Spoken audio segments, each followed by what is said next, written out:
Morning, everyone that's joined us.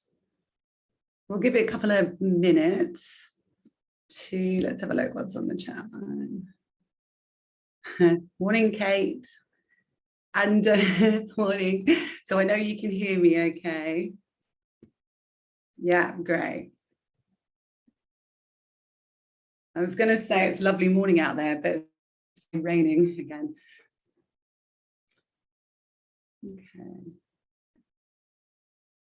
I have Hayley with you. Great.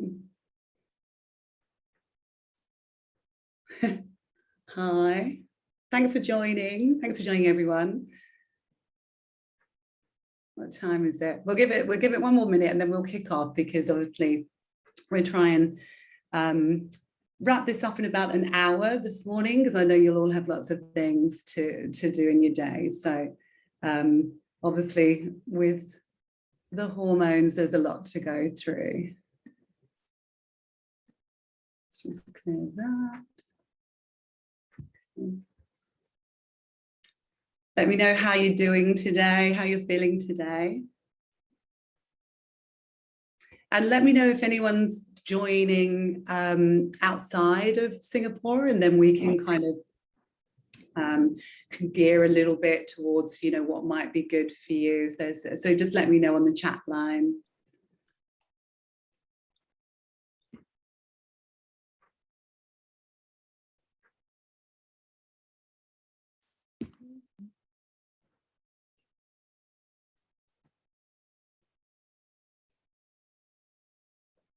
Okay.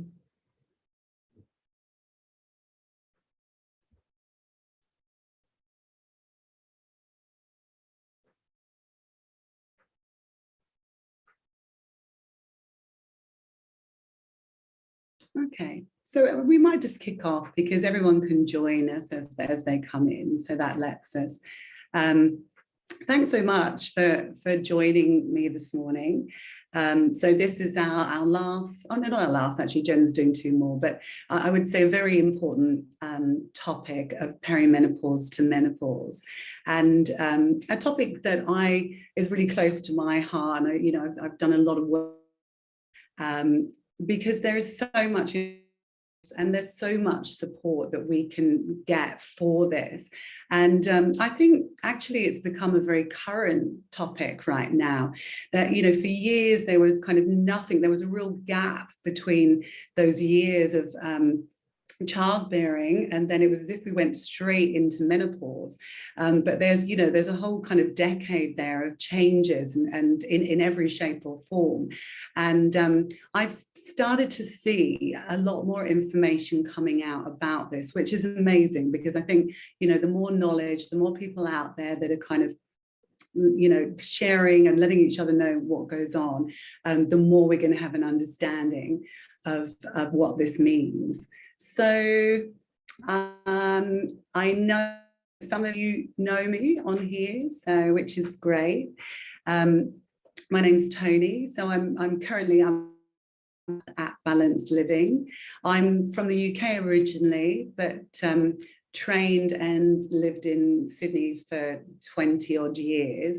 So most of my clinical practice was in Australia. I worked in one of the top thyroid, adrenal, hormonal clinics in Sydney. So I think that's, to me, was a real eye-opener on this kind of whole hormonal spectrum, and what it really means to get the body into balance.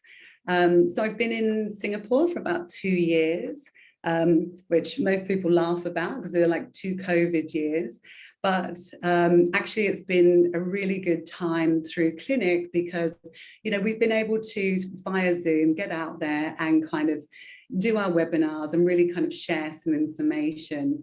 So I'm a naturopath, herbalist, nutritionist, of course, comes in, homeopath, emotion code practitioner, which is a practice that gets into any trapped emotions we may be holding in our body.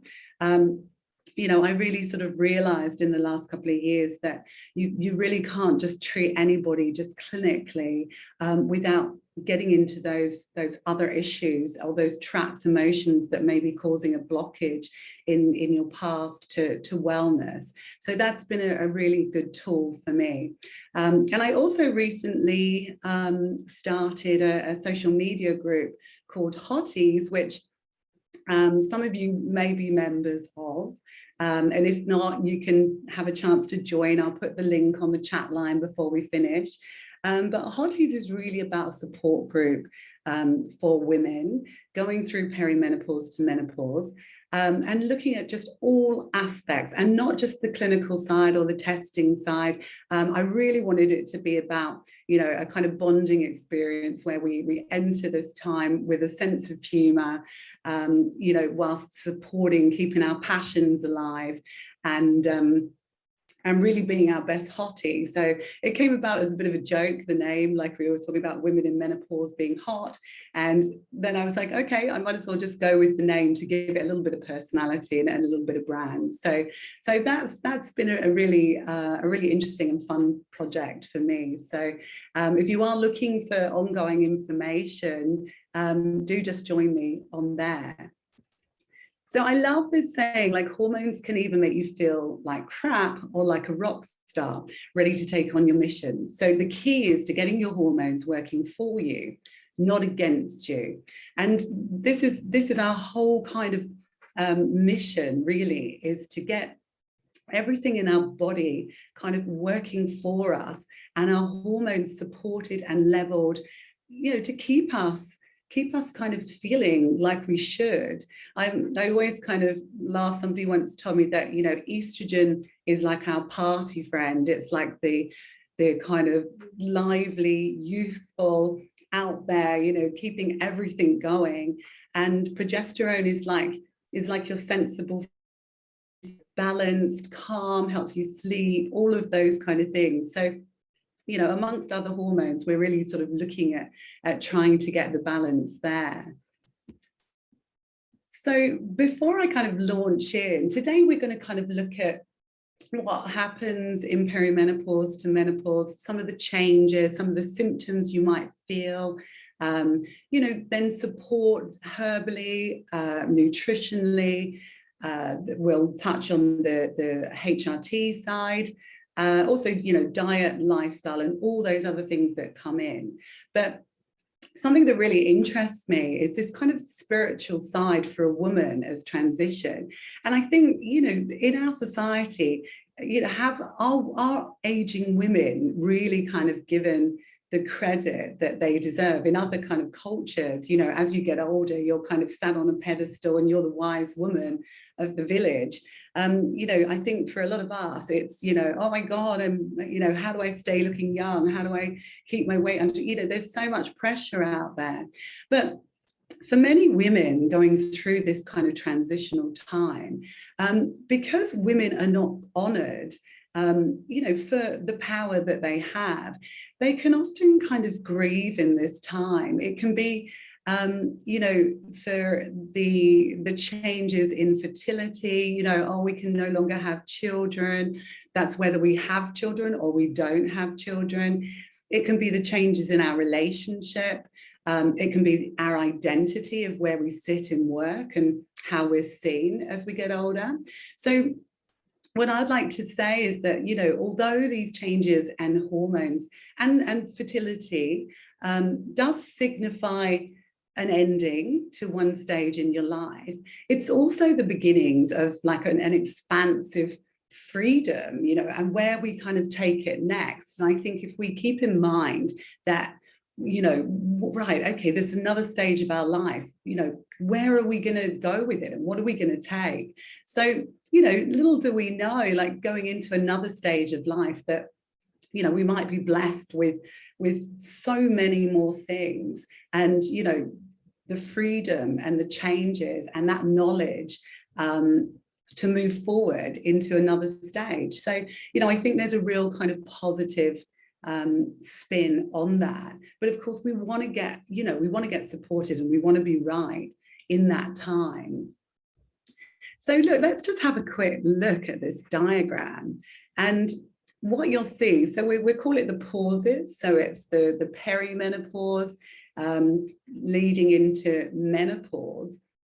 And I think where the misconceptions has like literally that there was no information on this perimenopause time, and I think that people think that when we go into our 40s that our estrogen is just declining and it's going to decline until we go into menopause, but that is so much, so not true. And if you look in that kind of that perimenopause time, and if you look at the estradiol on this diagram, you'll see it's going like a roller coaster. So the estrogen isn't declining, it's literally going up and down. And so if you feel like you're on a roller coaster where your emotions, your physical symptoms, everything is just going up and down, you're right, because the estradiol is really kind of playing around with stuff.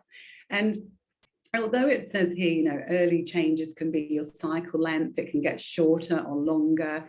There's subtle changes in sleep disturbances, fatigue, we're feeling more stressed. There's a lot more pressure put onto our adrenals. For some people, their periods can get, a lot heavier. But in truth, there can be a lot more symptoms than that, which we're looking into. And, late kind of perimenopause, the periods become really irregular, they skip a few months, you can start to get hot flushes or flashes, as you may call them, the night sweats, and that you'll see is because your progesterone is declining. So that's what's causing the sleeplessness, and kind of the estrogen is going up and down as the progesterone is coming down. And you're just led with a picture of kind of maybe estrogen dominance, and then low estrogen. So there's a whole host of kind of symptoms here, which we'll look into. Also, you may start to experience vaginal dryness, which can be very difficult for women interested in sex, lower libido, and some new kind of mood swings that you just don't know where you're at. So let's have a look.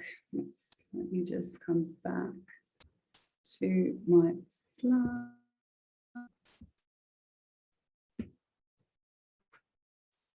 So the first thing to know is that it's never just about your hormones. It's never just about, what's my estrogen doing? What's my progesterone? Are they dropping? Are they going up and down? If we're really going to look into your hormonal picture, we've got to sort out what's going on. So looking at things like the HPA dysfunction, so hypothalamus, pituitary gland, adrenal function, is there a dysfunction in there? And that kind of goes along with that adrenal stress picture. If we've been under stress for a long time, there's a good chance that will be throwing out our hormonal balance. Is there inflammation in the body? Do you have skin conditions, psoriasis, eczema, any mast cell activation in the body? Big things to look for are the thyroid, and adrenal function. Thyroid dysfunction can very much mimic the symptoms of perimenopause or menopause. And also your thyroid may just slightly be out. For any of those of you that have a thyroid condition, let me know on here. Please share your questions as we go along, and we'll stop intermittently to share those. So please, just anything that comes into your mind that you want to know, just pop it onto that chat line and we'll get to those. With the thyroid, we test in bloods, but the blood ranges are so wide because really, they're just set for a guideline. Unless our thyroid sits in the kind of perfect range, there's every chance that we're going to have symptoms of thyroid dysfunction. So it's really important to look at those in an ideal range rather than a wide range. There's also a lot of women out there that may be suffering with subclinical thyroid dysfunction, and the symptom picture will show it all, but the bloods aren't showing. And always something to kind of take note. It's never just about bloods or testing, even though it can give us a lot of information. So the microbiome, so we hear so much about the gut and what that kind of means to our total health. So our body-mind connection, we make a certain amount of estrogen in the gut. Do we have candida, parasites, dysbiosis in the gut? Unless we can get the gut working properly, we're never going to be able to balance the rest of our body. And so it's hugely important to kind of regulate circling estrogens in the gut microbiome in order to, get everything working properly. So excess fat mass can with estrogen in the tissues, raising those estrogen levels in the body. We may not be detoxifying those properly, so that's something to look at to get into a healthy weight range. And we will talk about weight, and what we can do, and this kind of, this kind of battle that we have as our hormones change. Also looking at endocrine disrupting chemicals. So, your household products, your skin products, everything that goes into your body can disrupt the body's hormonal system. So it's about working through, everything, all of these areas in our life. And kind of balancing, getting rid of chemicals. Are we exposed to a lot of mold? It's a big problem here in Singapore. Do we have heavy metals in the body? All of these things can kind of disrupt your hormones. And of course, really importantly, that your diet and lifestyle plays a huge part in, basically how you'll travel through these years of perimenopause and into menopause. And, what I would say is that if you can sort your body and your hormones out in the time of perimenopause, you will then enter menopause in a much better way and a much better state. And I'd also like to say that menopause should not be something that we fear. It actually can be a much calmer, much more balanced time of our life if we're supported properly and we kind of have everything set up, and if we've supported ourselves in perimenopause. So, don't see it as something like, oh my God, I'm going into this menopausal time. So let's have a look at some of the symptoms, actually in a minute. So natural menopause is defined as permanent cessation of menstruation after 12 months of no periods. So there was a time also when many doctors would say, right, until you've had 12 months of no periods, I'm not going to put you on any kind of hormone replacement because you've got to hit this magic number. And the truth is that many people, after 6 months of no periods, 8 months, whatever it is, their hormones have bottomed out and they are needing more support. And the thing to watch out for there is if we don't want to give more estrogen if we're in perimenopause, because of this roller coaster effect of estrogen. So it would be like putting fire on fire. We could end up with all sorts of issues through our estrogen levels being too high. So I think, as I said, we definitely can go to HRT much earlier. But we need to just be careful of that sort of that estrogen roller coaster going up and down, and be sure. And I guess we do that by kind of monitoring and testing along the way. So the average age for women is between 45 and 60. Around 51 for Western women is very common, 51, 52, and around 49 for Asian women. It's just purely down to genetics that that our ages determine that, and obviously our lifestyles. And early menopause can be defined as 40 and under. And late menopause can be defined as 65, and both of these can cause issues with our estrogen levels and can lead to, you know, a higher risk of some breast cancers because of going into early menopause or late menopause, and the body kind of not adjusting. So if you're in that kind of, you know, that realm of, you know, I would say even earlier, 48, you know, and going up to the late 50s, that's a very kind of average age for us. So let's have a look at some symptoms there. I mean, this is the biggest thing, that we may experience a few, we may experience lots of them. So many women come to me and they're all of a sudden, you know, you feel like your body has, you know, almost let you down, because these symptoms can go out of control. Night sweats, they're not just reserved for menopause. They can start really early when we're having some hormonal changes in perimenopause. So slightly different to getting like hot flushes in the day and in the night. The night sweats, as the progesterone drops, for a lot of people, as they're getting close to their period, in perimenopause, can start having these night sweats, and they can be quite intense even at that stage. So, you know, it's not, when you have these night sweats, it's not, oh my God, I'm in menopause straight away. It's having a look at those progesterone levels, just balance them out against the estrogen. Mood changes, so moodiness and irritability. I think, you know, probably all of us on this webinar today could relate to these symptoms. And it's not that we want to be moody or irritable.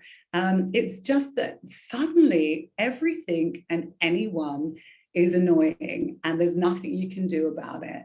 And it will come and go, you know, with that roller coaster that you're on, where, you know, your body, you just don't feel right. And it could be even, you know, sounds outside, noises, every little thing suddenly can start to annoy you. So bloating becomes a big issue. We can actually gain up to 3 kilos of water at any given time during the month. And I think, you know, the bloating can be a really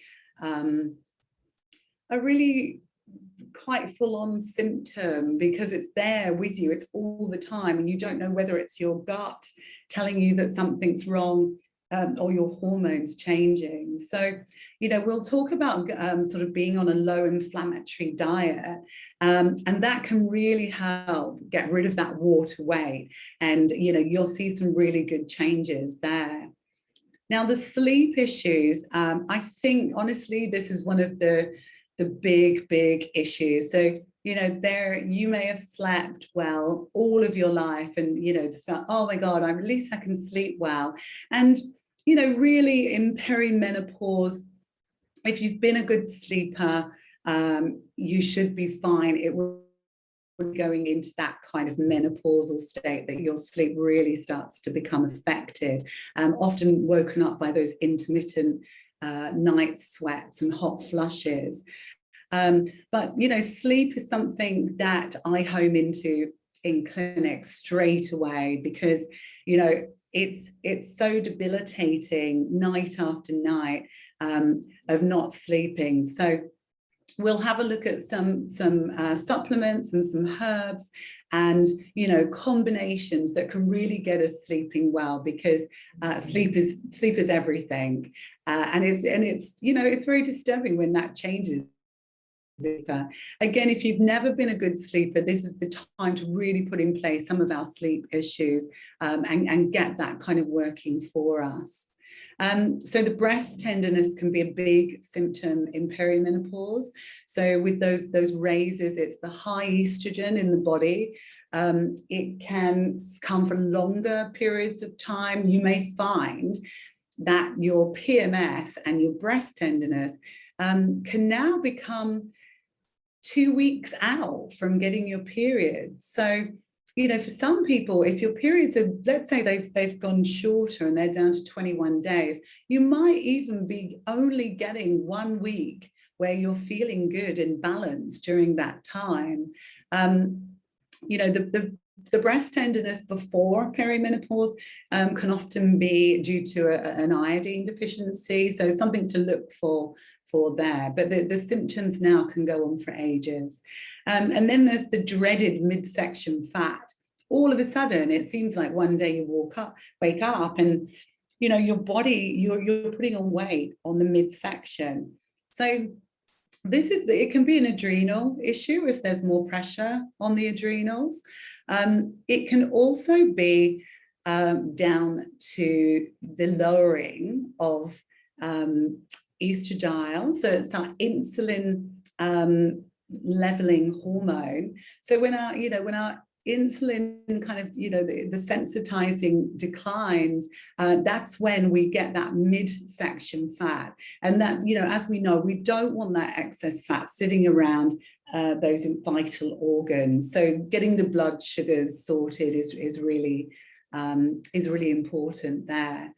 So just one thing to note with the hot flushes, it's really interesting. There's been so much research done behind it that no one is 100% sure of what is causing them in the body. One of the theories is that it's a resetting and narrowing of the thermoregulatory system in the hypothalamus, and also association with fluctuating estrogen levels. So that's kind of, the thing that we're leading towards.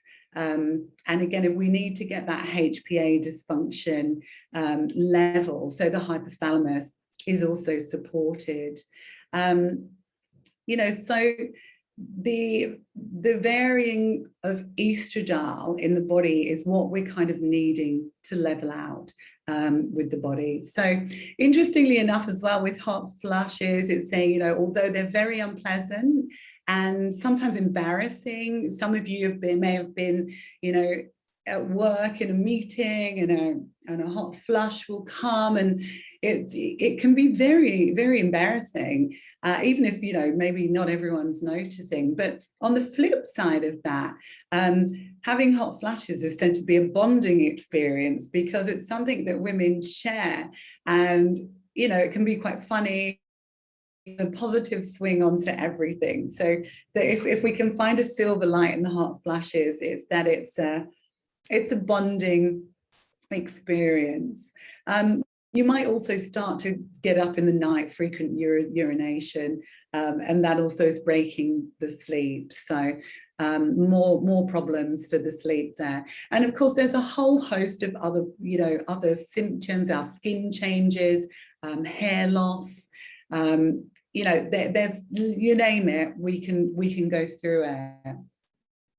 So one of the things you might start to notice are that your cycles, can be longer. So 3 consecutive months of amenorrhea, meaning no periods.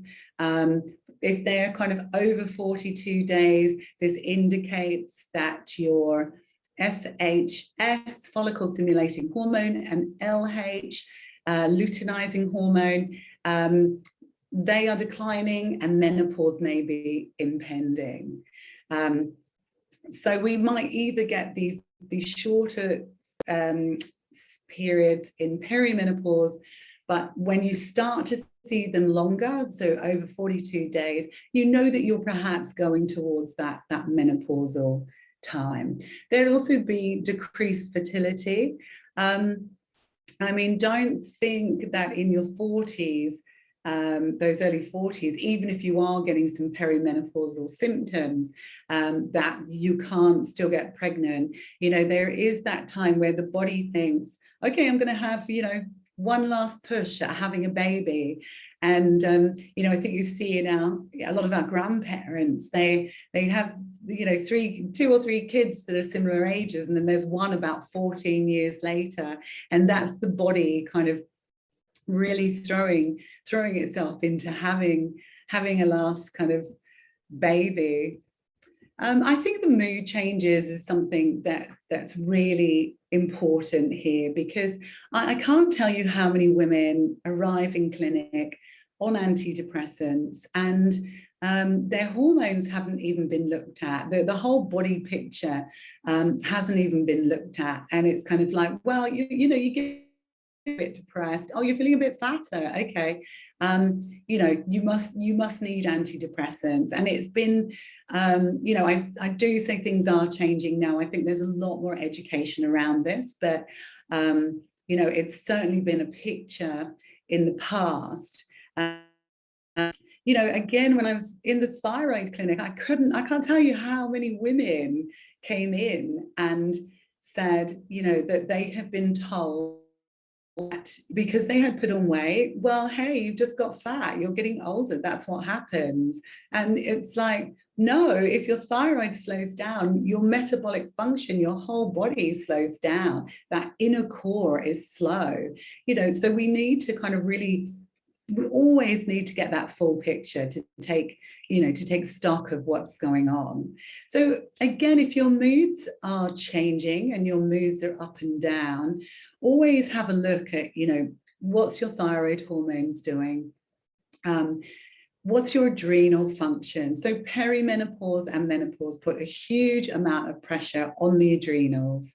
So for anyone that doesn't know what your adrenals are, they are these tiny glands that sit on top of your kidneys.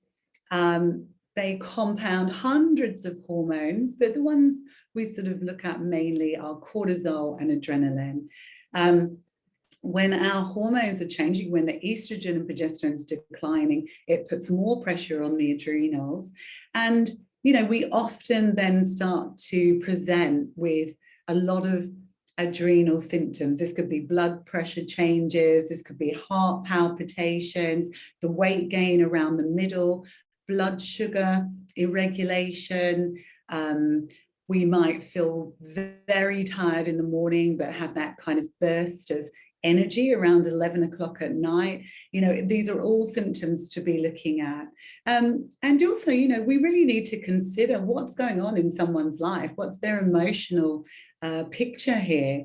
You know, is it their hormones? Is it their thyroid or adrenals or gut health? Or is it actually, you know, that they have a huge amount going on here? We need to look at that emotional picture and support that first. So again, not just going into the hormones and kind of, you know, moving in that direction. Okay, so just looking at a history of somebody going into perimenopause. Now, my feeling around perimenopause is that I would always try to treat naturally. And I'll show you kind of how I see the levels of going into, you know, before we go on to HRT. So as kind of natural practitioners, we have a lot of really good products in our toolbox, and we have a lot of really good functional testing. And so my advice is that never just jump into HRT, although if it's needed, you know, there's nothing wrong with that, and we will cover that. But whilst you can support yourself in perimenopause, there's a lot you can do. So let's look at Suzanne. She was age 46, 2 children, full-time job. That's enough to put you know, anyone into a busy life. So her periods have changed, and she was getting periods every 21 days. And she was that symptom picture where she would come out of a period, she'd have around 7 days where she felt normal as such. She'd feel level, she'd feel good, she had energies. And after 7 days, her ovulating again, you know, getting ready for these shorter periods. And so after 7 days, these PMS symptoms would start to come in. She was also getting very light periods. So all of a sudden, the breasts would feel, they can feel almost like you do in those early days of pregnancy, you know, really tender to touch, really painful. She was becoming bloated. Her mood was changing all the time, which means you're spending most of your month in in moods that are really up and down. her cravings for sugar. So she would describe it as, you know, getting up in the morning and could go in for the chocolate straight away. And basically life was defined around the sugar content there. So those sugar cravings can feel out of control, and, you know, not even being able to control that.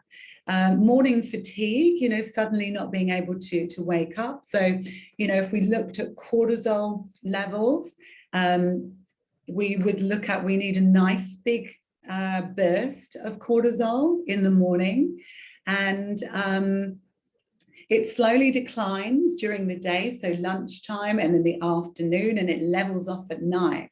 So if there's morning fatigue presenting, you know, we start to have a look at what those cortisol levels are doing and whether they are rising at the right time.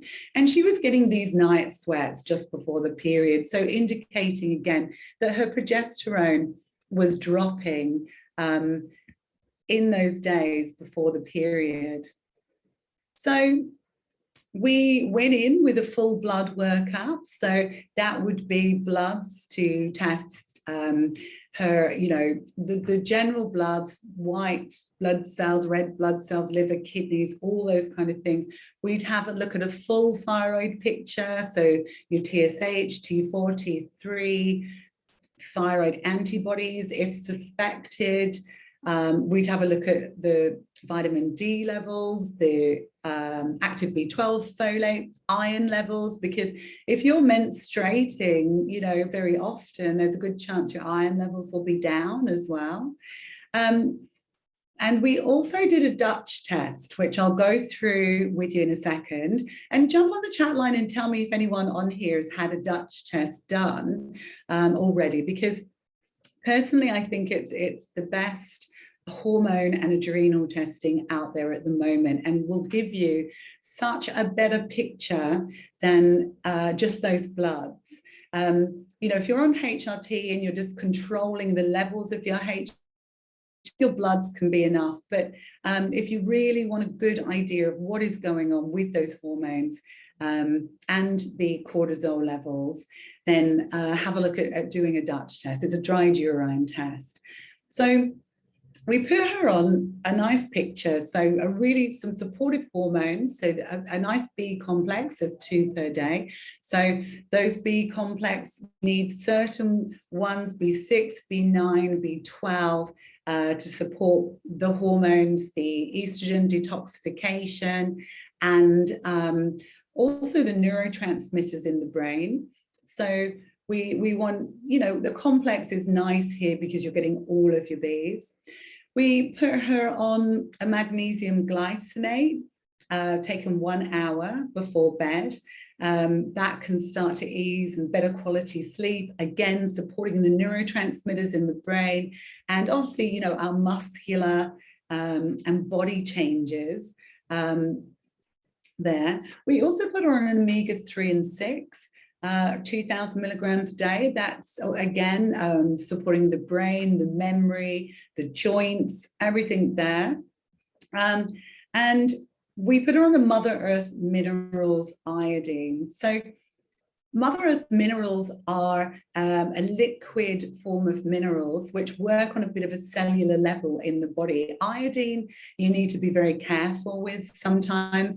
I have worked a lot with iodine therapy in the past, and you really need to monitor how you bring that up, because it can cause a lot of detox symptoms. So with the Mother Earth minerals, the body will take what it needs, and so it's a much gentler form.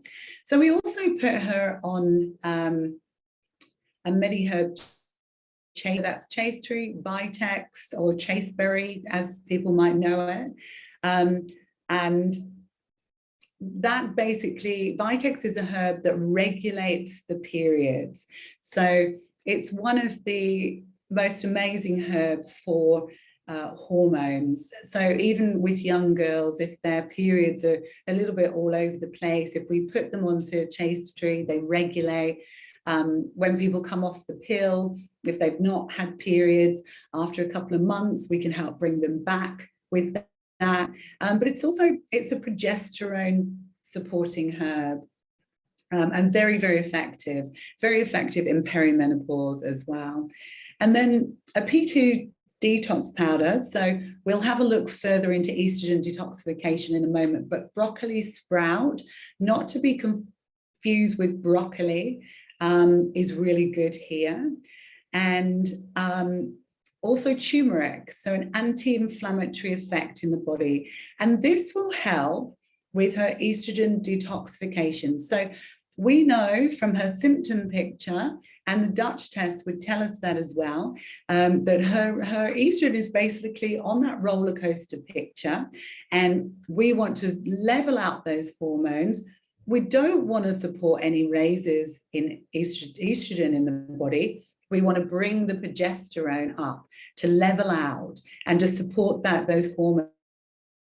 And also we'll go in with some adrenal supporting herbs like withania, which is also called ashwagandha.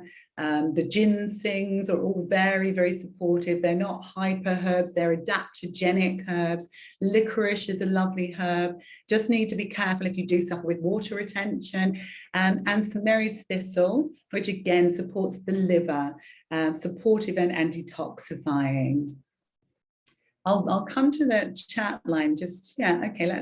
That might be a good time to have a look. Let me know if you've got any questions so far. So, morning, everyone. I feel like I tick all those boxes. Yeah, you're not alone there, because I think a lot of people feel like they tick all of those boxes. And that's what I said, it's not, we can have a couple of those symptoms, one or two, or we can have a whole spectrum.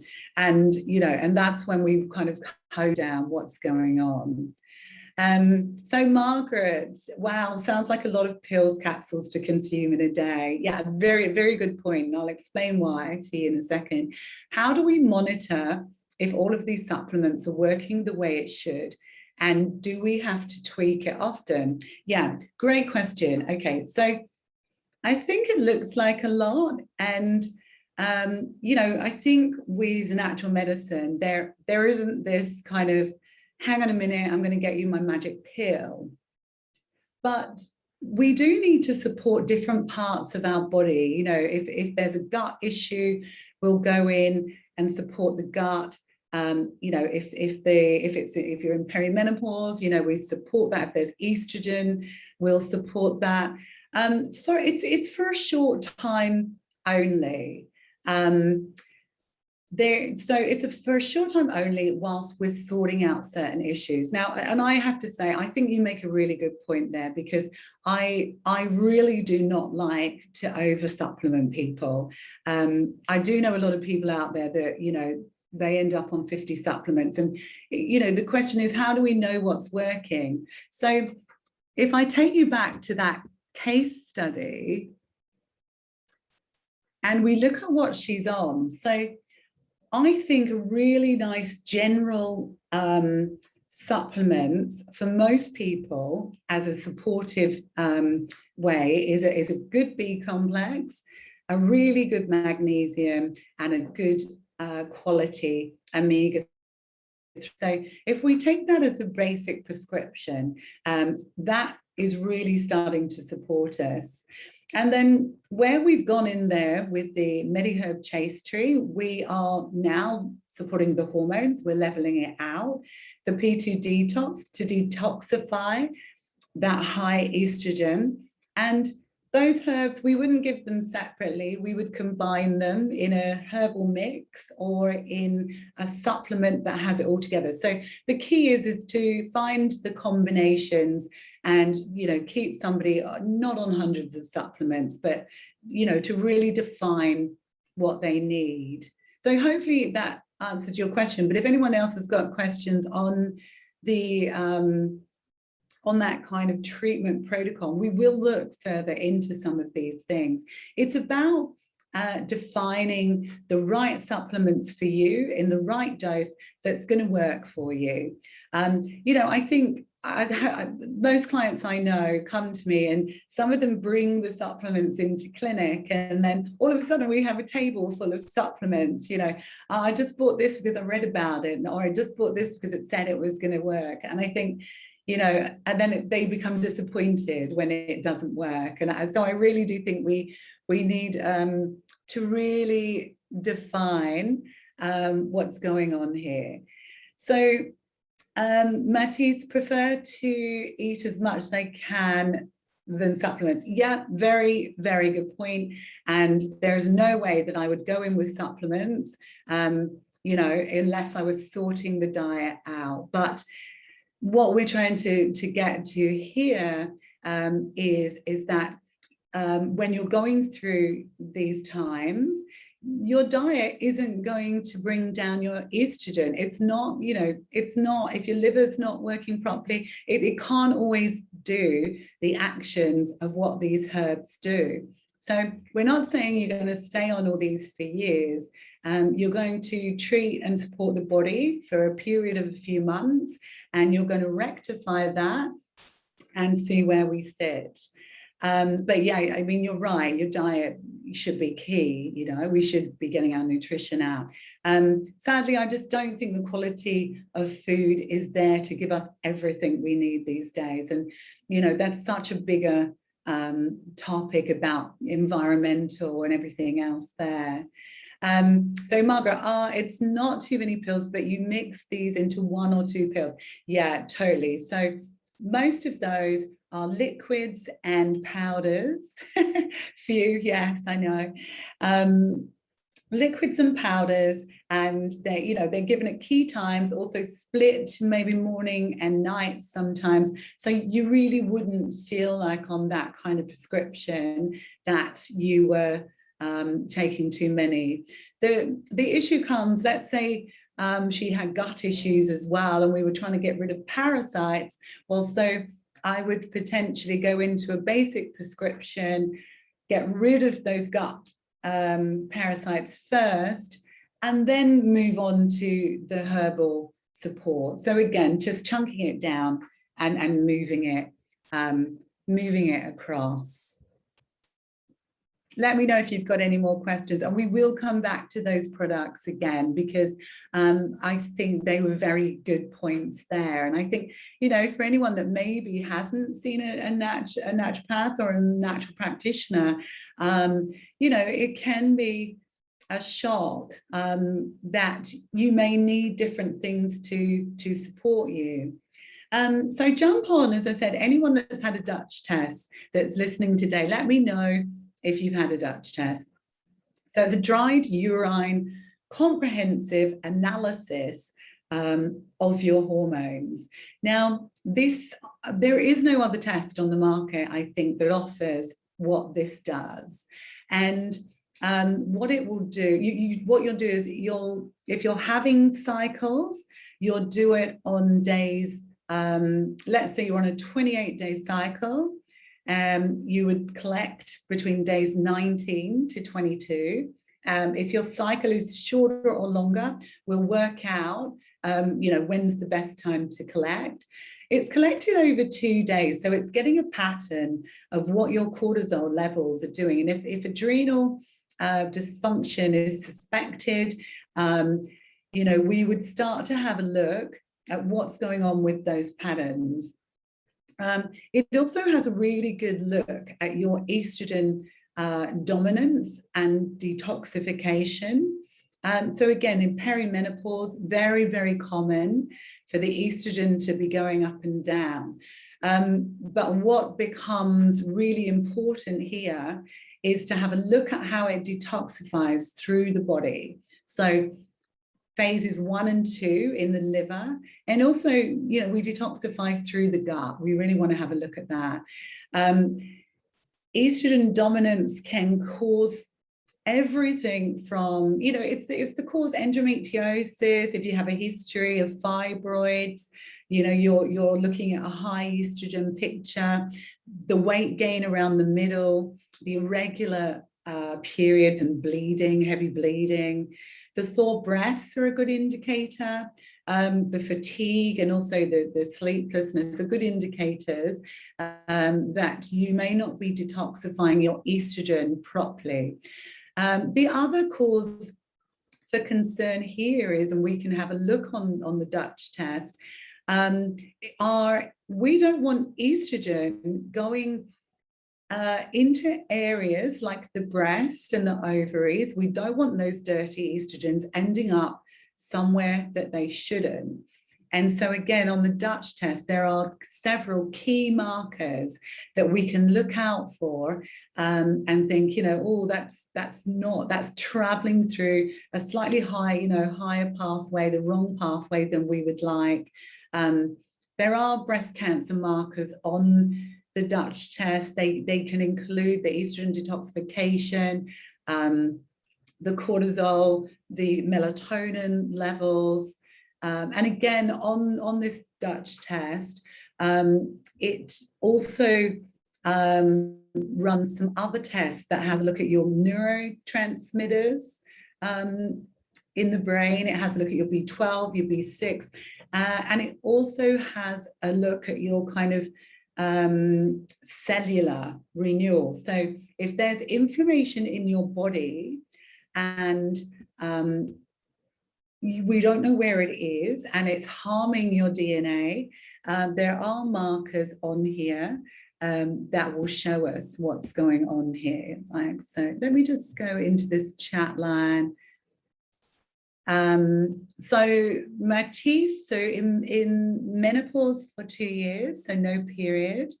When do you test for Dutch? Yeah, great question. So Dutch test was designed to be tested for anyone, basically. It brings up if there's infertility, we can do Dutch cycling, if there's irregular periods. So the one I mostly do is a Dutch complete, and it's also used for women that are even on HRT. So whether you're on HRT or not, you can still do a Dutch test. In perimenopause, I think it gives us a great view into looking at our hormones as an overview, our estrogen detoxification, our melatonin levels. Don't forget our testosterone and our androgens. Again, there's now a lot of research and interest going into women with low or high. It's mostly in the past been high testosterone, high androgens, which is that PCOS picture. But what about women that have low testosterone? It's not just for men, and it can present in many symptoms. Testosterone might be low, but not your estrogen and progesterone. So we don't just want to ignore it. We want to bring that testosterone up as well. So it gives a really, really good picture of also then our cortisol levels. What are our daily cortisol picture look like? What's our energy picture look like? Have we been under stress for too long that our cortisol is raised? It can be very dangerous when some of these hormones are raised, or are you sitting too low on the cortisol? Is your body basically, just flatlining with the cortisol? So, I think if you have just, if you're in perimenopause, and if you're in menopause, whether you're on HRT or not, I think it's a really good idea to have a look at full picture of that. So they come in kits. Basically, they come in a kit. We have them in clinic, and you do them from home. It's very, very easy to do. So look, this is how I would look at treating somebody, and this is how I think you should think for yourself in how you go about. Let me just check this in case it's a Dutch test.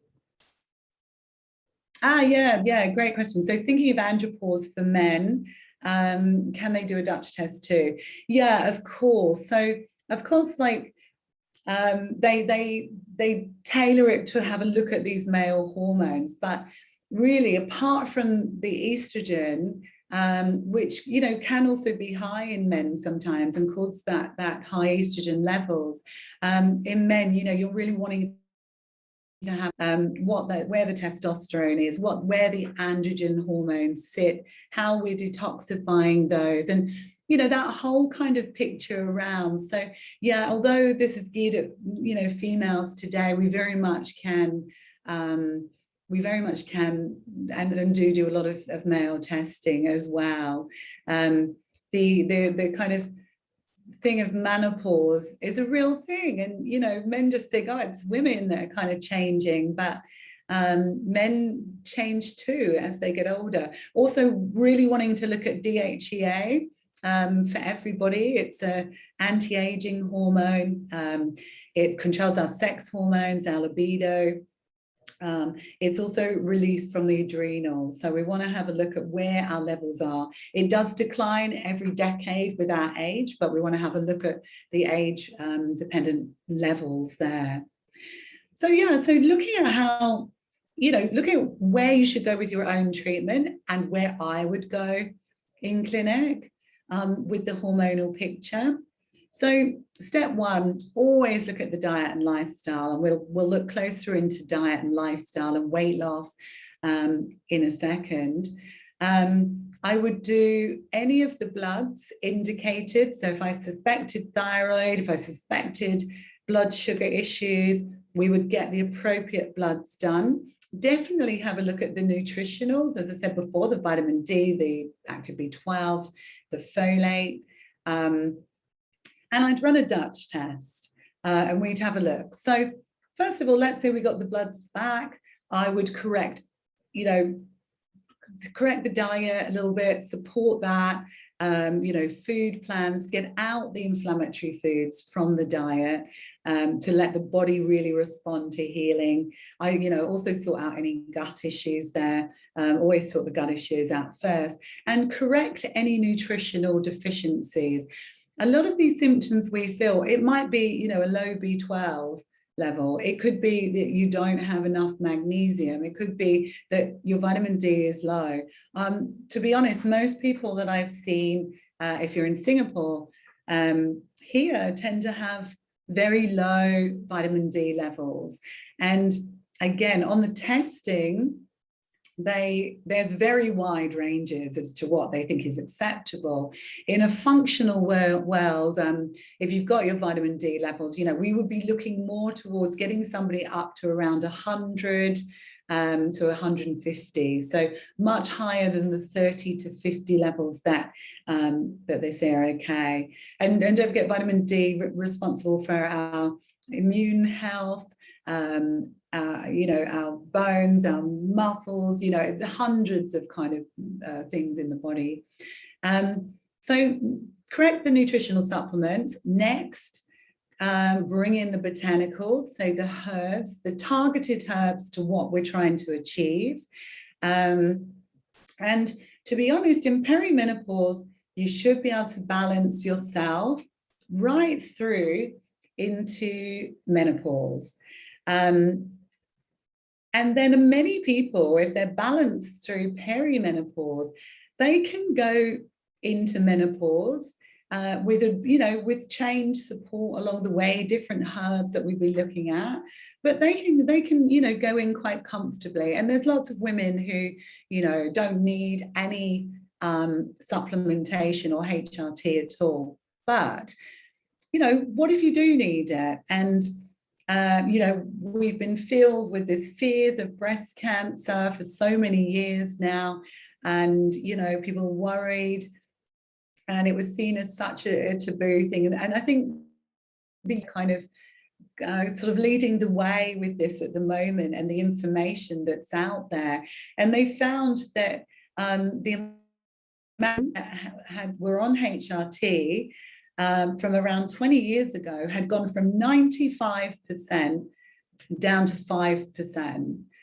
So a 5% of women that would, you know, that would gain to be on the HRT. And so what I'd say here is that they have disputed that paper, that test, that research paper. It was done on women 70 and over on HRT. Of course, women 70 and over don't need estrogen put into their body. They need to be stabilized by then. And there's been a lot of research since also into the type of HRTs.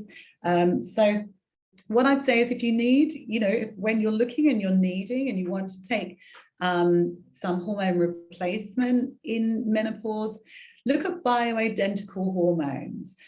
So these have come a long way, and now, it used to be that you had to get it compounded. It was all quite an expensive exercise, and now that you can get these bioidentical hormones. So what it means, that they're more identical to our body, and you're looking at, say, an estrogel, a micronized progesterone, and much lower risk of breast cancer on the body. I mean, the same risk as is genetically, or environmental, or anything else. So, what I say is that if you're needing to replace those hormones, as long as there's not a risk, and they'll test you'll do your mammograms and your ovarian there, as long as there's no other risks around, that you're okay to do that. And, safe, again, probably stay on it for around 5 years and check what's happening. You will need to check your hormones a little bit more regularly, because, again, the estrogen can go up and down a little bit. So our basic prescription, I quite like this liquid B. It's very easy, it absorbs nicely into the body. If you're on synthetic HRT, you'll be deficient in B6, so get your B6 into you. For menopausal women, the Bs can help make more estrogen. So, and the B6 and 12 and folate, are really good there. Also said that a good B might delay menopause for a little bit.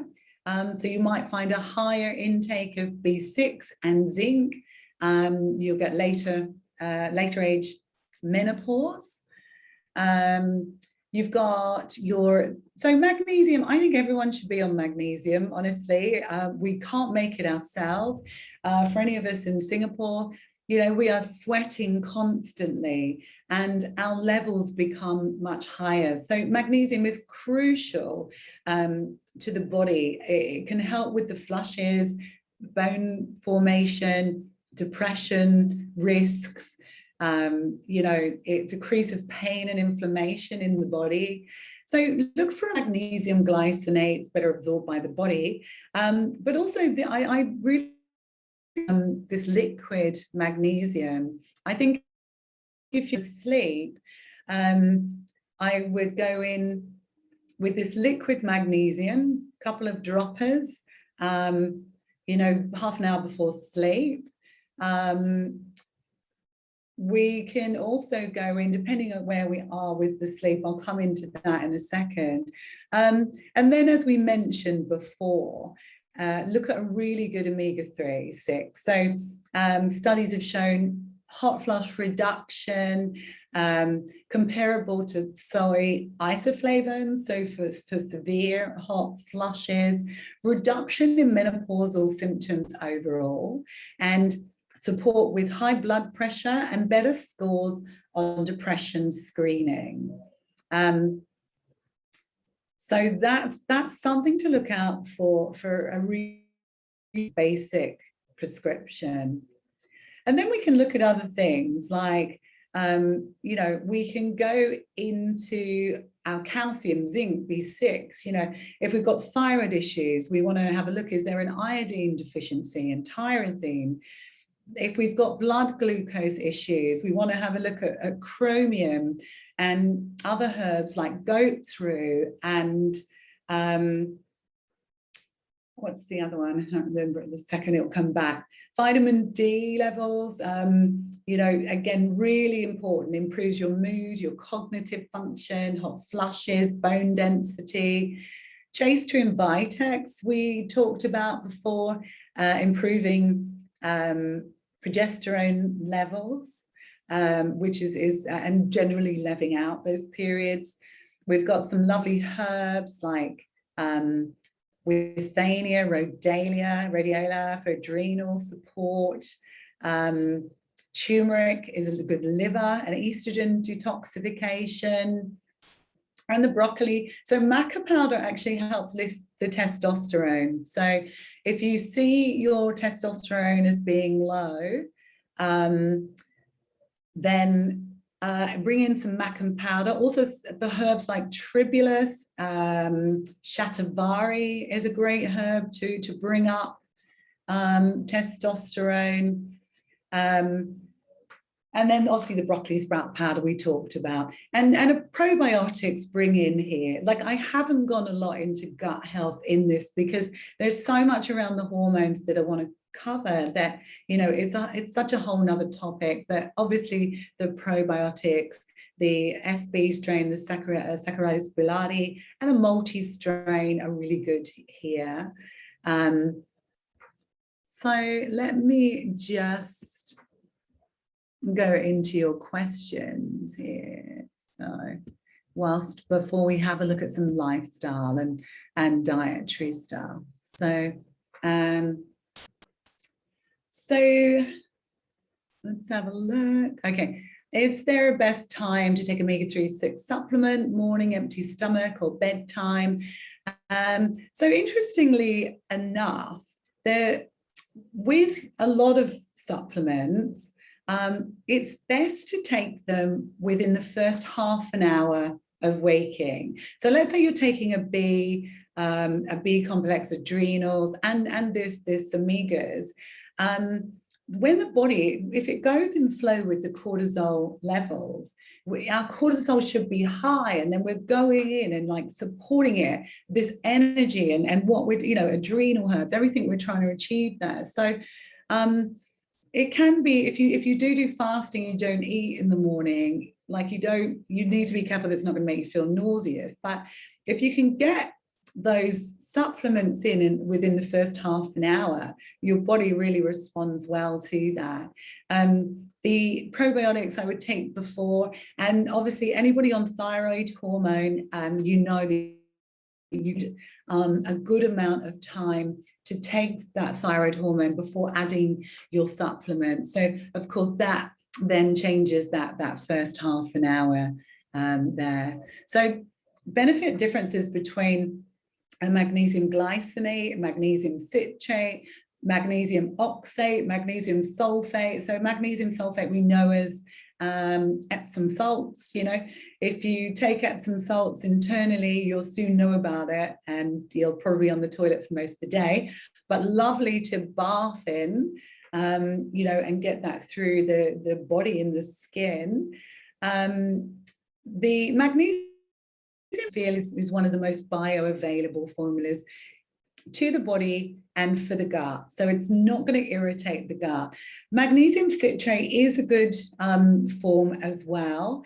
I have found it can sometimes irritate the gut a little bit, making you sort of go to the toilet a little bit more than often. So, and then again, that magnesium, the mineral oil, is a really nice way of getting that into your body and through not through the gut. So it's a good way of getting it in. So Jocelyn, is hemp seed oil good omega-3/6? Yes, amazing. If only we could get it in Singapore. But hemp seed is obviously still on that kind of banned list here. But amazing form of those omegas, and especially if you're vegan or vegetarian, so you know, and you don't want to take the fish oils, you know, then the hemp seed oil becomes a really good form of that. The chia seeds, that can be really good omega-3 and 6s. So Fifi, so in perimenopause, also I suspect, when taking B3 niacin and other Bs, I get red or flushed. Is this normal? Okay, so it's not normal, but for some people it is, right? So the niacin flush, which is the B3, can affect do you know what? I'm not sure if there's one, but I think if there's inflammation in the body, mostly I've seen it in people with that kind of thyroid Hashimoto's type picture. If there's autoimmunity, if there's something like that going on, the B3 can affect them. If you suspect there's a B3 flush, but you want to get your Bs into you, you could try a compounded product, get them to take it out. And compounds are like, I think we used to think they were very expensive, and they're not now. And so if we have a methylated compound product, then we bypass that, and we can if we could take out the B3, then we're less likely to flush through it. Okay, so you have a history of hypothyroid but no longer need treatment for it. There's something about that picture in the body that I've seen. Mostly a lot of people can't take the B3. You can try and lower the dose, gently get it into you, but for some people they just can't take it. So then we would look at a compound B for that. Okay, so we talked a little bit about the hormone replacement just now, and so if your doctor is offering you or giving you synthetic HRT, there's really no need now, and recommend finding a doctor. I definitely can help you with that. This micronized progesterone. So, the progesterone can also sometimes be added in perimenopause. If you find, it's not working for you, progesterone is still very low. Certain hormonal conditions, the PCOS, endo, stuff like that, then micronized progesterone can be really good at helping restore the sleep, reduce the hot flushes. It brings down anxiety. It has a bit of a sedative effect, so it's used at night, and it's a bioidentical hormone, so not a drug treatment. And then you look at a DHEA. Often comes in a gel, a pump. You can come in the cream if you've got vaginal dryness. Has some estrogen in there. That's very, very effective for vaginal atrophy. The DHEA, again, we can give DHEA. I would always look first at raising it with herbs first. Herbs like withania, rhodiola, and American ginseng can help raise. Just because you need to be a little bit careful with the DHEA, but again, if it's very low, we can supplement. And the testosterone we talked about just now. All right, so let's have a look at some diet and lifestyle. So I think weight is a massive issue here. We really want to, we want to stay in a healthy weight. I know women, they've been eating a healthy diet, they exercise, but still, nothing is working. So what do we do when nothing's working, right? There's 3 stages to weight that I would approach. So the first stage would be to cut out the inflammatory foods from your diet. So these are the sugars, the dairy, the gluten, the caffeine and the alcohol. And I know everyone's going to go, well, that sounds a lot, but replacing it with a really good clean diet. And do you know what, we often do it for a period of 30 days. So for anyone on here that's done our gut makeovers, we do like a fully supported low inflammatory diet for 30 days. And 30 days is a really good period of time to reset the body, and you'll see a lot of changes in that time. So Number one, look at that low inflammatory diet. Number two, if your blood sugars and adrenals are okay, bring in some intermittent fasting. So intermittent fasting now has been shown to really help not only with our digestion, it's an anti-aging tool. It gives the digestion a rest. It really can improve that weight loss. So first of all, take these inflammatory things out of your diet, replace them with a good clean diet. Secondly, look at intermittent fast to bring that window of eating down. As I said, just be careful of your blood sugars. And my third thing is to bring in like a form of intermittent fasting and potentially, and this is a lot for women kind of later perimenopause, going into menopause. So a combination of intermittent fasting and healthy keto. So I've actually just written up what that looks like, and I'll launch it in January in clinic at Balanced Living. And so it's a combination of doing intermittent fasting plus a keto diet, but using good fats, not kind of dairy heavy fats, and really kind of keeping along that kind of thing of low inflammation and the kind of ethos of balance with taking out inflammatory foods. So when the weight loss is really stubborn, then that's kind of where we can come in for it and guarantee to reset the body. And it shouldn't be because there's pressure to do it. It's for ourselves, and it's for ourselves to feel good about ourselves moving into this period, and and to keep into that healthy weight range. So if you are having hot sweats, the coffee can bring them on, the alcohol can be instrumental to bringing them on, but you'll make your own mind up with that. So, I mean, alcohol associated with younger menopause, potentially, a lot of it is genetic and lifestyle. So we'll see what happens there. Any questions on the kind of weight loss, the diet, that kind of thing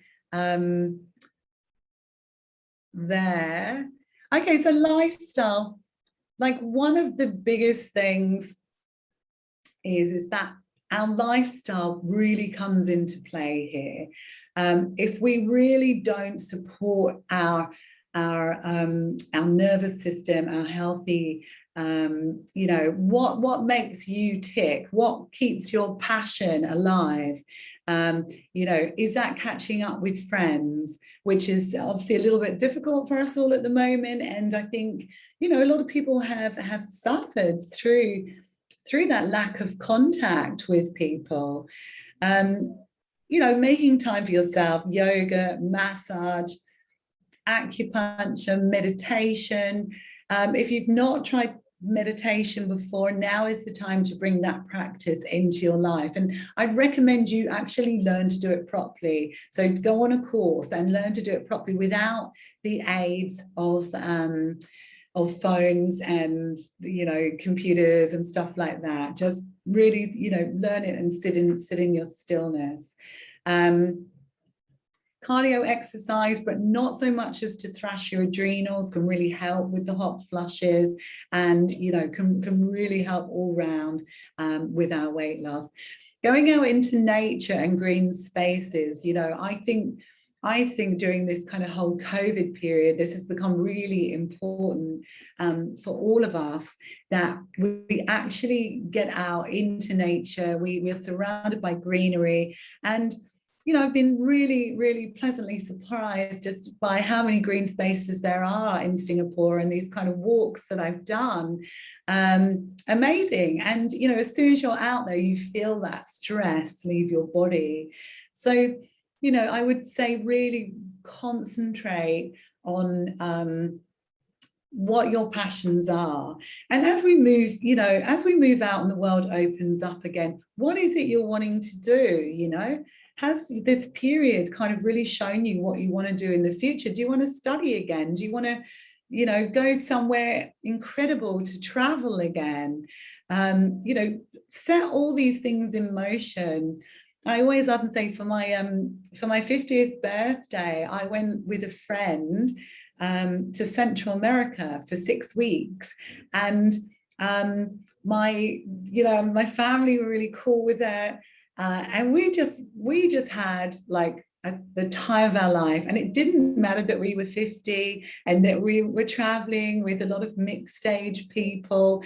And it was on this trip that I sort of had the idea for Hotties, because this isn't only about getting all our hormones sorted out. This is about keeping of life alive, and keeping our emotional side.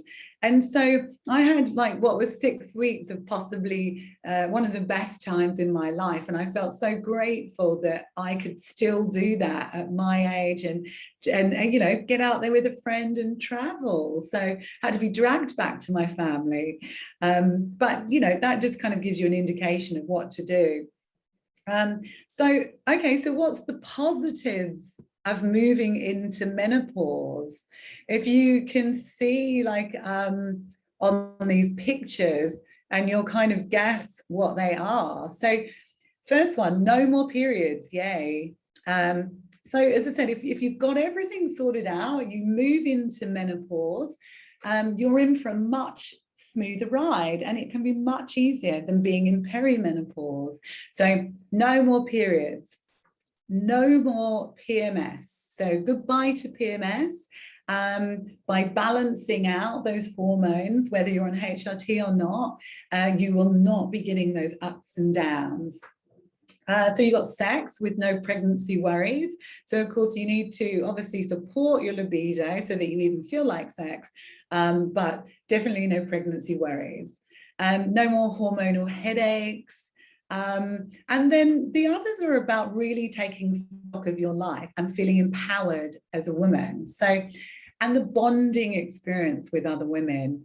So there's an American anthropologist, she said she calls it menopausal zest. So the rush of energy for both physical and psychological that some women feel after menopause.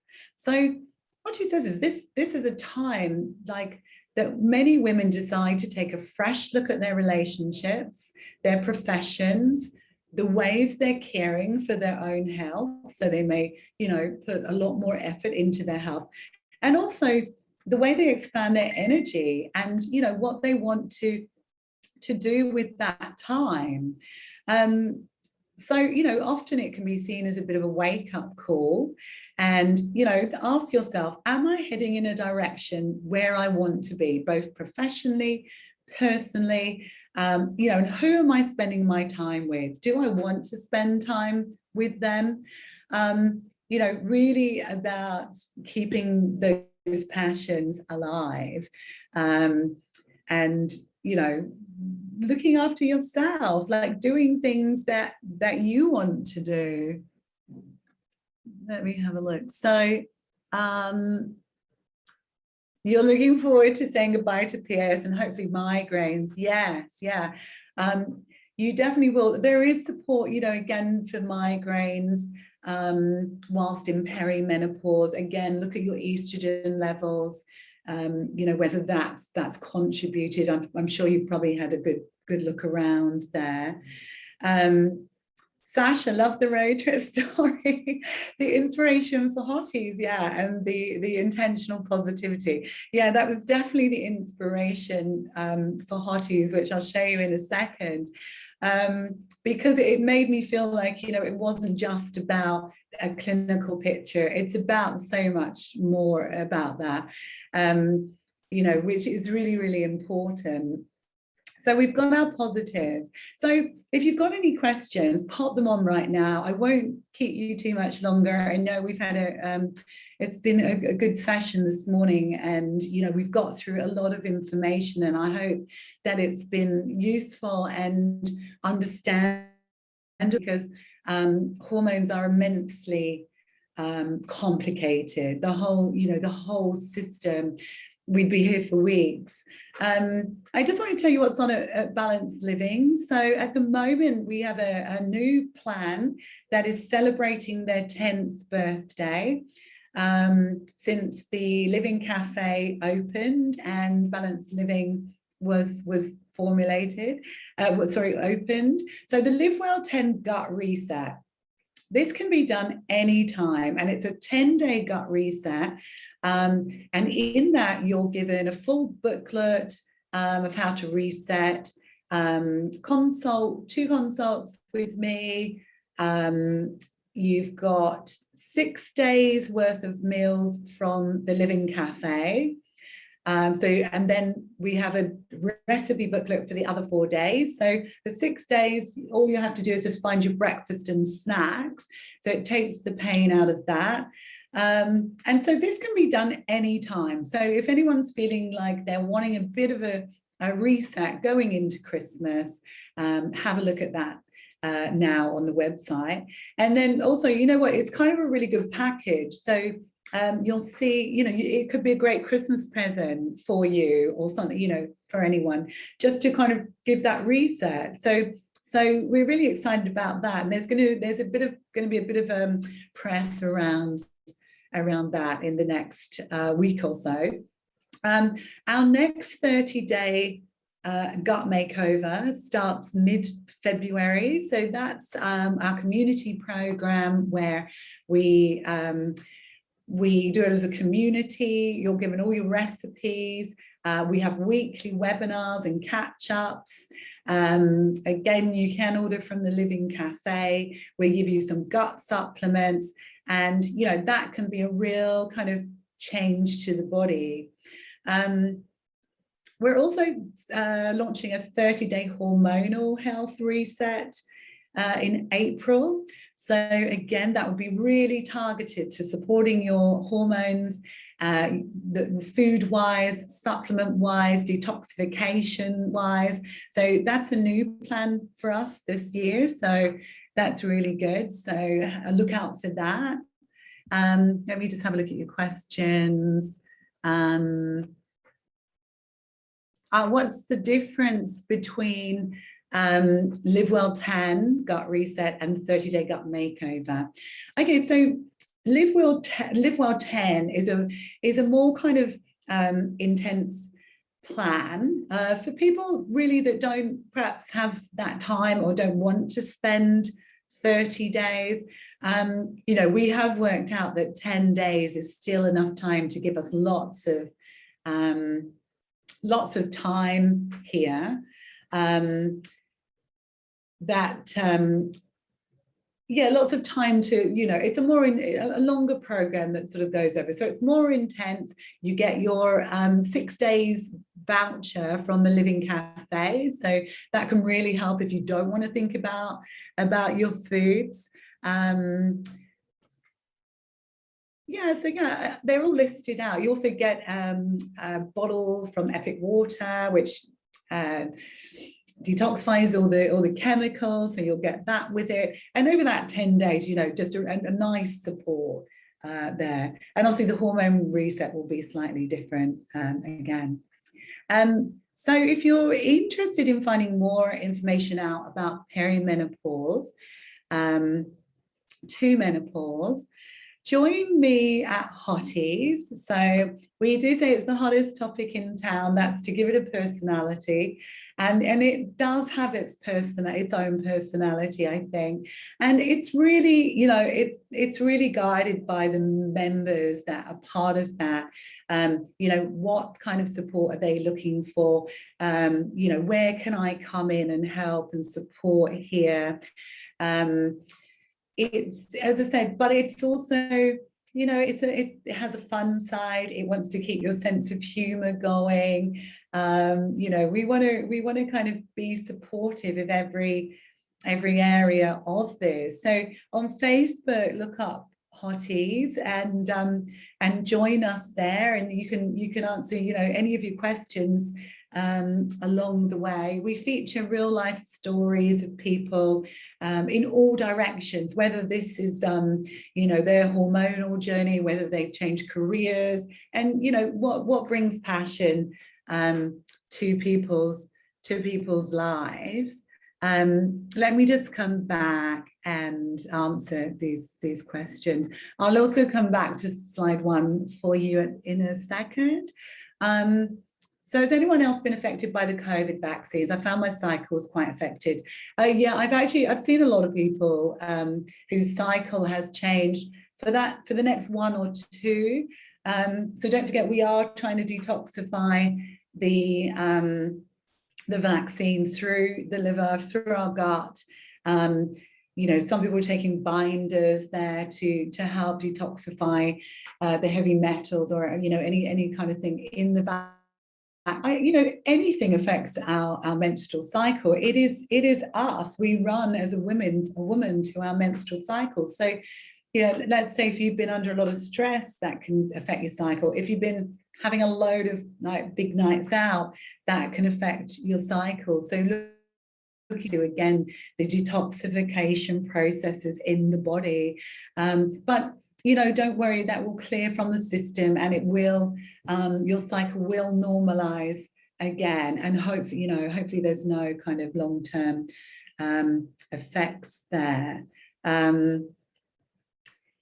So look, if the menopause, not sure if it's menopausal symptoms or the vaccine. Look, I think for the majority of people with the vaccine, you should be absolutely fine, very soon afterwards. If you're not, of course, the vaccine may trigger some hormonal changes. If you were kind of, losing your periods, there's every possibility of that.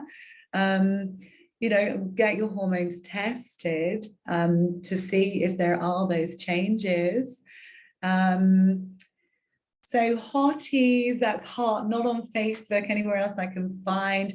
Yeah, I am kind of setting it up on Instagram if you're on there. I just need to pay a little bit more attention. I will give it a website, its own website next year, so that the blog posts can be referred to that. So look out. Basically, I'm waiting for my son to finish his exams so that he can build me a website, and then the blogs, will go onto there and look a little bit more professional. So Margaret, thanks, Toni. I've just got my next meeting, just paid for a Dutch test, looking forward to receiving it. Great. So if anyone's interested in doing the Dutch test, you can email me here or email the clinic. And, or if you want to chat about it further, please do reach out and get in touch. If you want to come and see me in clinic, just email clinic@balancedlivingasia.com. Thanks, Sasha, so much for joining.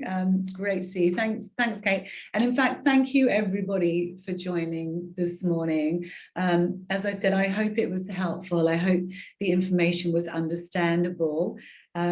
And please do reach out with any questions that you may have at all. And of course, about your gut health or anything else, we're here to cover. So I'll say goodbye. Thank you so much for your time this morning. It's been really great to spend time with you all, and I appreciate you tuning in. So I will see you for my next webinar after Christmas. And I wish, hopefully those that are escaping to Europe have a great time, and those that are staying here also have a great time. I'm off to the UK, so stay safe there and look after yourself. Thank you.